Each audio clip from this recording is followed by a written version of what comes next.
భద్రతా భావం, భయంగా ఉండటం, అన్నిటికీ అన్నీ ఉన్నాయి. ఏదో జరిగిపోతుందని భయపడిపోవడం, ఇన్సెక్యూర్ ఫీలింగ్ అంటాం కదా. ఇవి ఉన్నప్పుడు ఖచ్చితంగా మన ఇంట్లో నైరుతిలో లోపం ఉన్నదా? నైరుతి దిక్కున్నది కదా. నైరుతి లోపం ఉంటే కనుక అభద్రతా భావం, భయం, రోగ భయం ఇవన్నీ ఉంటాయి. మరి ఈ నైరుతి దిక్కులో లోపం ఏమి ఉండొచ్చు? నైరుతి దిక్కు పల్లంగా ఉంటే గాని, నైరుతి దిక్కులో మన ఇంట్లో ఎక్కువ ప్లేస్ ఉంటే గాని, అంటే తక్కువ ఉండాలి నైరుతి వైపు, కానీ ఎక్కువ ప్లేస్ ఉందనుకోండి ఏదన్నా కారణం చేత, అది కూడా దోషమే. నైరుతి వీధిపోటు ఉందంటే పక్క అభద్రతా భావం, భయం.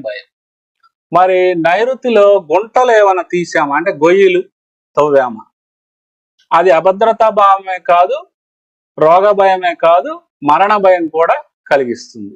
మన ఇంట్లో మానసిక పరమైన వ్యాకులతకు కారణం, వాస్తు కారణం